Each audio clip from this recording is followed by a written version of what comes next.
The Meikarta project, once praised as a futuristic metropolis, has suffered many obstacles, which leaves people to deal with key issues such as insufficient public transportation.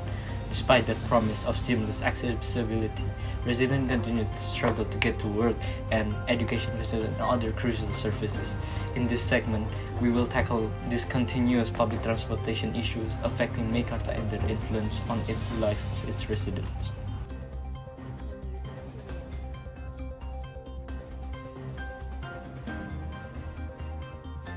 Thank you, Farabi. We are now in Meikarta, and I'm going to interview one of the residents here. So, Mr. Farrell, how long have you been a resident in Meikarta? I bought my unit around 5 years ago. What are your expectations at first for public transport options in this area?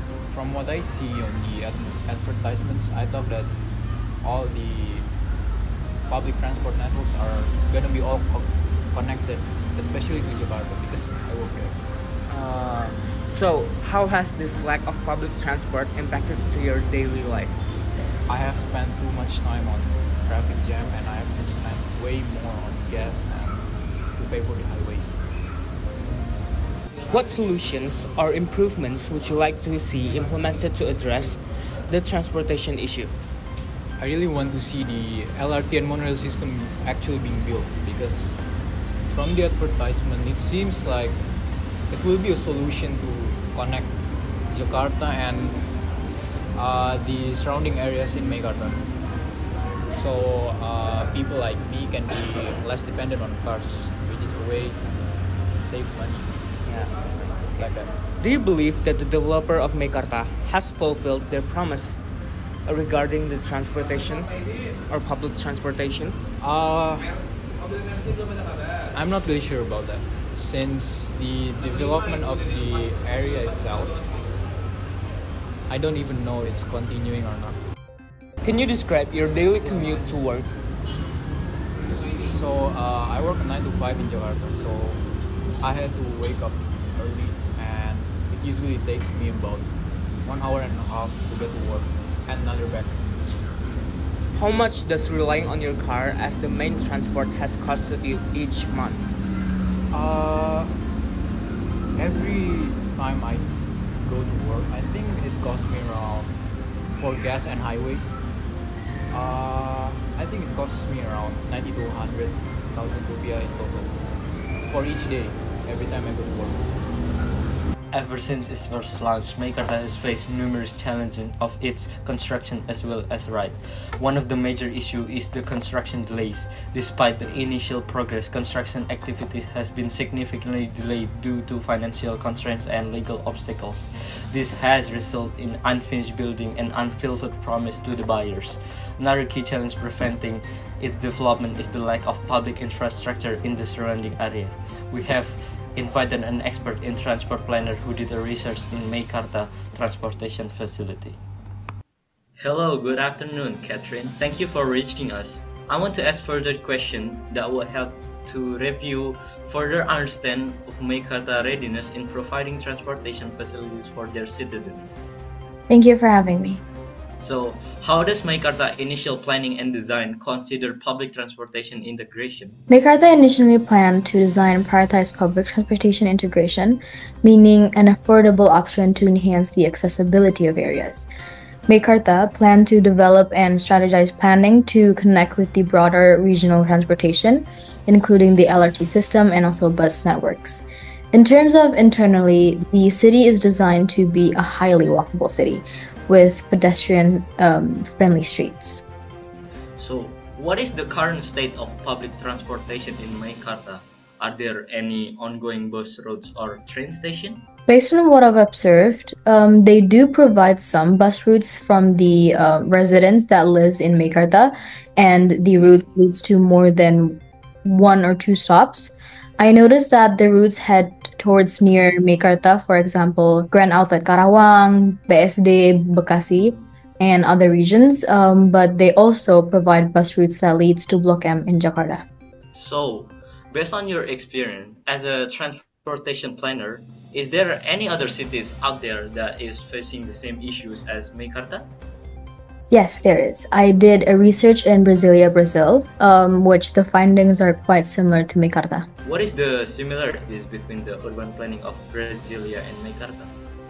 They are both built upon undeveloped lands. Both projects are conceived and executed by powerful central authorities with little input from the local communities.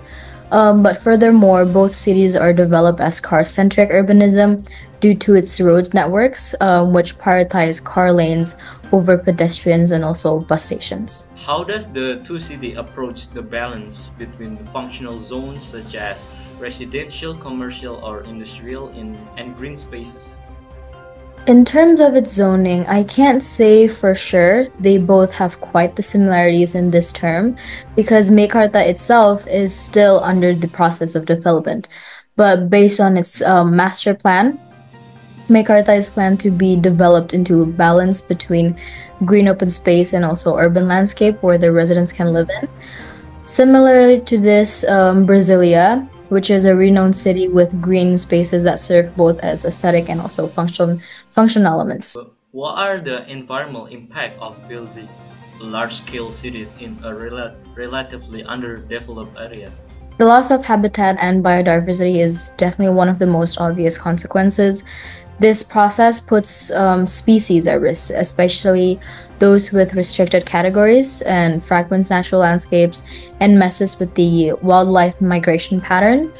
Additionally, the development reduces the fertility and water holding capacity of the soil by causing erosion, compaction, and also contamination from construction operations.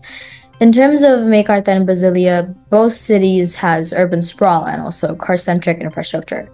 The effect of these are deforestation, soil degradation, and also disruption of local ecosystems. Car dependency can also lead to significant increase to air pollution, which disrupt the change in climate. How do the public transportation system of Brasilia and Meikarta compare in terms of efficiency, coverage, and maybe accessibility? In terms of Brasilia, although the metro is reliable, it only covers a small area of the city, and buses frequently have delays and overcrowding, which lowers its total effectiveness.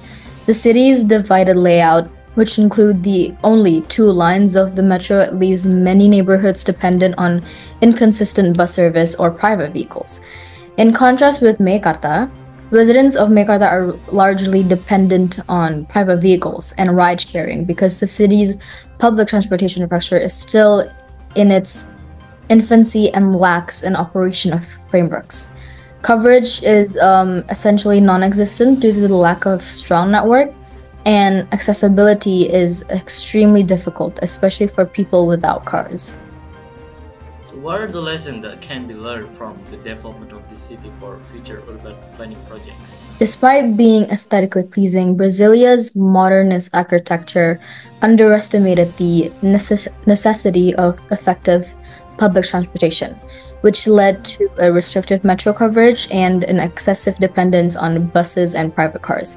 Similarly to this, Meikarta's early emphasis on expensive commercial and residential projects without transit infrastructure has resulted in inaccessibility and also inefficiency. To guarantee the connectivity and also lessen the reliance on cars, future urban development should give top priority to extensive transit networks such as buses, subways, and also even pedestrian-friendly infrastructure. Well, thank you, Katryn, for explaining us today.